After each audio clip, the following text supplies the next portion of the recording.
নমস্কার বন্ধুরা, ষোলো আনা বাঙালি রান্নাঘরে আপনাদের সবাইকে স্বাগত।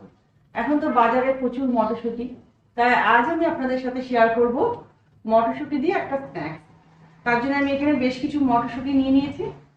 এই মটরশুঁটিগুলোকে আগে ছাড়িয়ে নিয়ে আপনাদেরকে দেখাবো। তাহলে চলুন আমার সাথে মটরশুঁটিগুলো আগে ছাড়িয়ে নিই।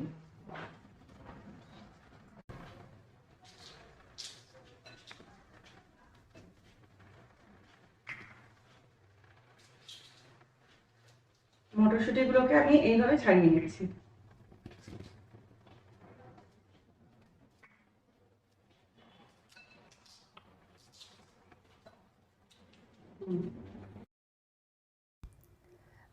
আমার সমস্ত মটরশুঁটিগুলো ছাড়ানো হয়ে গেছে।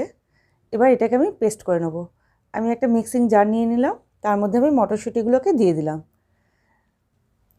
সামান্য একটু জল দিয়ে দিচ্ছি, দিয়ে এটার একটা পেস্ট বানিয়ে নিয়ে আসছি। মটরশুঁটিটা আমার পেস্ট করা হয়ে গেছে। এটা আমি একদম মিহি পেস্ট করব না, এরকম একটু দানা দানা থাকবে, দু একটা গোটাও থাকবে। তাহলে চলুন এবার ব্যাটারটা তৈরি করে নিই। একটা কাচের বাটি নিয়ে নিয়েছি, এর মধ্যে আমি নিয়েছি 2 টেবিল চামচ টক দই।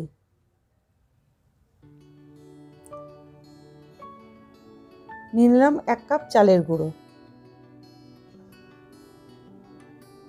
এর মধ্যে আমি দেবো গোটা জিরে, কারি পাতা, আদা কুচি, ধনেপাতা কুচি আর কাঁচা লঙ্কা কুচি। প্রথমে আমি কাঁচা লঙ্কা কুচি দিয়ে দিলাম। এখানে আমি 2 টেবিল চামচ মতন কাঁচা লঙ্কা নিয়েছি, মানে 5টা কাঁচা লঙ্কা কুচিয়ে নিয়েছি। ঝালটা আপনারা বুঝে দেবেন। 1 চা চামচ গোটা জিরে নিয়েছি, কিছুটা ধনেপাতা আমি দিয়ে দিলাম। 1/2 চা চামচ আদা কুচি নিয়েছি, আর কারি পাতা কিছুটা নিয়ে আমি এটা হাত দিয়ে কুচিয়ে এইভাবে দিয়ে দেবো। যেহেতু এটা সাউথ ইন্ডিয়ান ডিশ, তাই কারি পাতা আর টক দইটা আমি এখানে ইউজ করছি। আপনারা চাইলে কারি পাতাটা স্কিপ করতে পারেন। এবার আমি দিয়ে দিলাম মটরশুঁটির পেস্টটা। এর মধ্যে দিয়ে দিচ্ছি স্বাদ মতন লবণ, দিয়ে এটাকে আমি ভালো করে এবার মিশিয়ে নেব।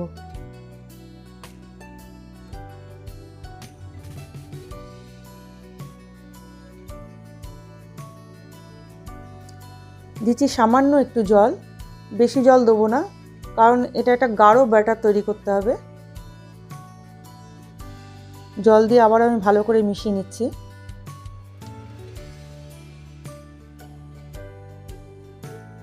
এটা আমার মেশানো হয়ে গেছে। এইরকম এটা থকথকে তৈরি করতে হবে। এবার এর মধ্যে দিয়ে দিচ্ছি 1/4 টিস্পুন বেকিং সোডা। বেকিং সোডাটা দিয়ে আমি আবারও ভালো করে এটা মিশিয়ে নিচ্ছি। এই বেকিং সোডা দেওয়ার ফলে পকোড়াটা খুব ভালো ফাটবে। আমার এটা পুরো মেশানো হয়ে গেছে। এবার এগুলোকে আমি ভেজে নেব। গ্যাসের উপরে কড়া বসিয়ে দিলাম। কড়ার মধ্যে আমি বেশ কিছুটা সর্ষের তেল দিয়ে দিলাম। আমি এখানে সর্ষের তেলে করছি, আপনারা চাইলে সাদা তেলেও করতে পারেন। তেলটা একটু গরম হতে দেবো।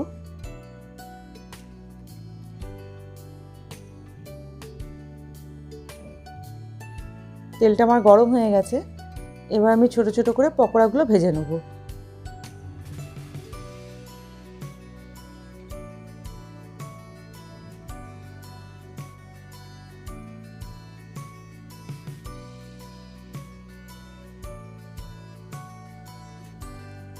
এই পকোড়াগুলো ভাজার সময় গ্যাসের ফ্লেমটা কিন্তু মিডিয়ামে রাখবেন। আমি বারবারই বলি, যে কোনো কিছু ভাজার ক্ষেত্রে গ্যাসের ফ্লেমটাকে যদি মিডিয়ামে রেখে ভাজেন, তাহলে ভাজাটা খুব সুন্দর হয়।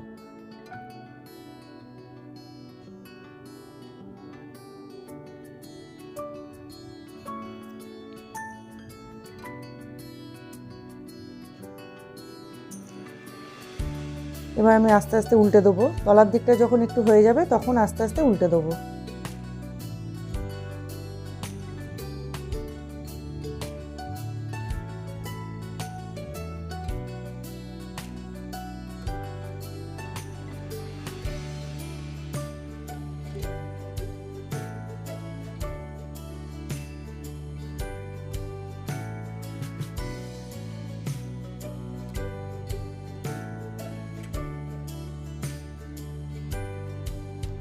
পকোড়াগুলো আমার ভাজা হয়ে গেছে। এবার এগুলোকে আমি তুলে নিচ্ছি।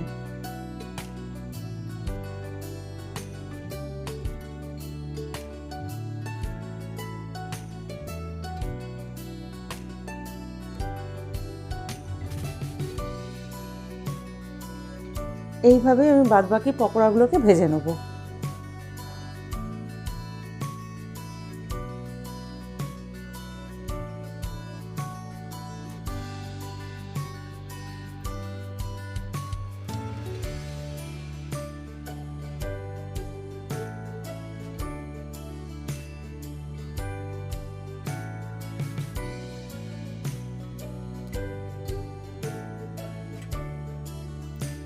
আমার সমস্ত পকোড়ায় ভাজা হয়ে গেছে।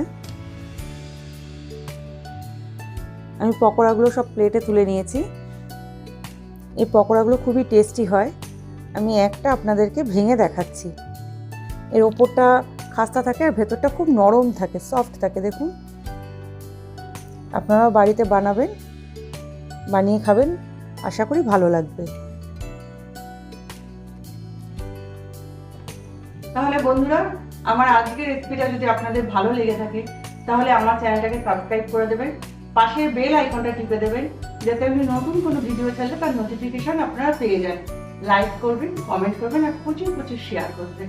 তাহলে আজকের মতন এই পর্যন্ত। নেক্সট ভিডিও নিয়ে আমি আবার ফিরে আসবো।